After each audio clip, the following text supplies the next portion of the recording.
स्वागत है ब्रेक के बाद। मंजू जी हमारे साथ हैं दिल्ली से। नमस्ते मंजू जी। नमस्ते पंडित जी। जी हाँ जी, मेरे बेटे की डेट ऑफ बर्थ है जी 10 अक्टूबर 10 अक्टूबर 91। 91। हाँ जी, और टाइम है उसका 12:19 दोपहर के। और दिन का बर्थ कहाँ जन्म हुआ? दिल्ली। दिल्ली। हाँ जी, और जी ये ना एक तो इसकी किसी ने कह दिया इसके पढ़ाई का योग नहीं है। 2-3 साल से ना इसको 10th में ब्रेक आ रखी है। एक पेपर रह गया इसका साइंस का, उसी में लटक गया ये।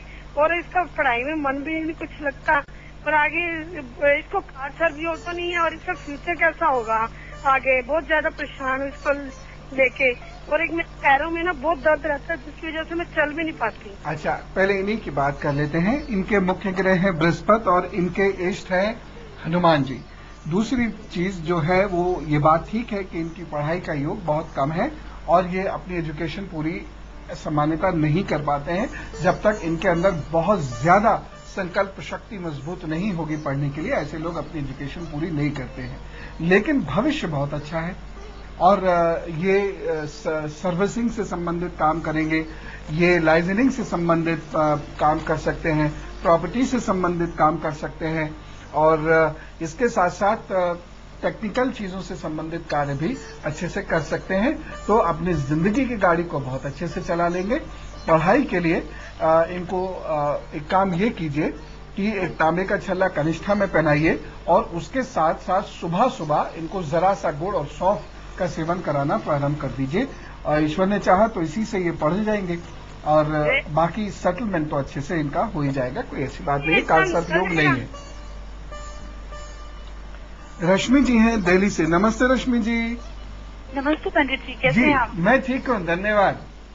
पंडित जी बहुत सालों से वेट कर रही हूँ आपसे बात करने के लिए। आज जाके फोन आपसे बात हो रही है। जी हाँ जी, बताइए। सर मेरा 7 मई 1982 मेरा डेट ऑफ बर्थ है। हाँ। और सर मुझे मेरी लाइफ में बहुत कॉम्प्लिकेशंस हैं। हाँ, टाइम आप बता दो आप। 4:15 सुबह का। हाँ, और बर्थ प्लेस? रुड़की। जी हाँ। पंडित जी प्रॉब्लम्स बहुत सारी हैं। जॉब से रिलेटेड पिछले 2 साल से मैं काम नहीं कर पा रही हूँ, और मेरी मैरिज से भी रिलेटेड कोई शादी का पता नहीं चल पा रहा है। और अगर आप बता सकें तो प्लीज ये भी बता दें कि वो लव होगी या अरेंज होगी। देखिए, मैरिज से रिलेटेड काफी प्रॉब्लम्स हैं, इसलिए उसकी तरफ से आप बहुत ज्यादा चिंताएं मत करिए, क्योंकि कोई बहुत ज्यादा लाभ वहां से निकलता मुझे नहीं दिख रहा। और अभी वहां सिचुएशन मजबूत नहीं है, मैरिज अभी और डिले हो सकती है। और अच्छा ही एक तरीके से कि मैरिज डिले हो रही है, क्योंकि इस वक्त राहु के प्रत्यंतर में किया गया विवाह निश्चित रूप से टूट जाएगा। तो विवाह अगस्त 2011 के बाद ही सोचिएगा, तभी ठीक रहेगा। अच्छा बेटा, अब दूसरी चीज है आपकी जॉब की। ईश्वर ने चाहा, एक छोटा सा उपाय करिए। ईश्वर ने चाहा तो इसी वर्ष आप बेहतर जॉब की पोजीशन में आएंगे, और 30 मार्च 2010 से आपका समय शुरू होता है और ये नवंबर तक आते आते आपको अच्छी जॉब की तरफ ले जाएगा। आप अच्छे से सेटल हो जाएंगी और आपका एक घर से संबंधित कार्य भी होगा, या तो उसका रेनोवेशन हो, या वो घर बने, या कोई घर जमीन इत्यादि आपको खरीदने का मौका मिले। ये नवंबर तक होंगे, दोनों काम होने चाहिए। और अब आपको करना क्या है, आपको सिर्फ एक हल्दी की गांठ पीले धागे में बांधकर किसी बृहस्पतिवार की सुबह सुबह अपने गले में बांध लीजिएगा और उसको अच्छे से धो लीजिएगा, जिससे उसका रंग ना छूटे। बस भगवान ने चाहा तो नवंबर तक कुछ ना कुछ अच्छा हो ही जाएगा। इष्टदेव आपके हैं शिव और मुख्य ग्रह आपके बृहस्पति। तो हम लोग जो बात कर रहे हैं, मेनली चीज क्या निकल के आती है कि वात, पित्त और कफ यही चीज हैं जो डिप्रेशन पैदा करती हैं, यही चीजें जो पेट खराब करती हैं, यही चीजें जो हृदय खराब करती हैं, दिमाग भी खराब कर देती हैं, हमारा मूड भी खराब कर देती हैं। पैरों में गंभीर दर्द और संकट जो होते हैं, ये इन्हीं त्रिदोष के कारण होते हैं। तो मेरे ख्याल से तो 75% समस्याओं की जड़ ये त्रिदोष है, और जब तक त्रिदोष ठीक नहीं होगा, मैं दावे से कह सकता हूं, दवाई लेने से हम अपनी चीजों को दबा तो सकते हैं, लेकिन यदि हम उचित परहेज नहीं करेंगे, अपने व्यवहार, विचार और आचार में परिवर्तन नहीं लाएंगे, तो इस त्रिदोष से मुक्ति पाकर पूर्णतया स्वस्थ नहीं हो सकते। और जब ग्रह ये त्रिदोष को विकृत करते हैं, हमारी प्रकृति भी विकृत हो जाती है और हम निश्चित रूप से बता रहा हूं मैं आपको, दुर्भाग्य की ओर चल देते हैं, सौभाग्य हमसे दूर छिटक जाता है। तो निष्कर्ष ये है कि हमें वह भोजन नहीं करना चाहिए जो हमारी प्रकृति के प्रतिकूल हो। और शरीर की प्रकृति कैसी है, यह हम अपने हाथ के द्वारा आसानी से जान कर सकते हैं। अब किसको क्या नहीं करना चाहिए, जैसे हमने देखा था चित्र नंबर 1 में, जिनके हाथ चित्र नंबर 1 की तरह थे। ये देखिए चित्र नंबर 1, यदि किसी का ऐसा हाथ है, यानी छोटा हाथ है और गुदगारा हाथ है, मोटो मोटो सा हाथ है, तो ऐसे लोगों को देर रात में खाना बिल्कुल नहीं खाना चाहिए। बेशक ना खाएं खाना, लेकिन देर रात को ना खाएं। हल्के फुल्के दलिए से काम चलाएं, देर रात को भोजन नहीं करना चाहिए।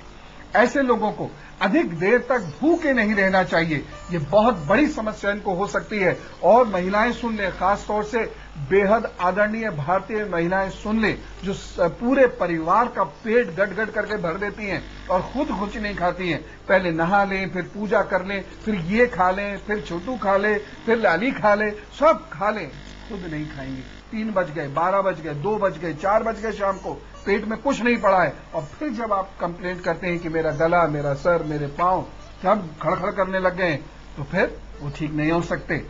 इसलिए प्लीज बहुत देर समय तक भूखे ना रहें, खास तौर से यदि हाथ ऐसा हो।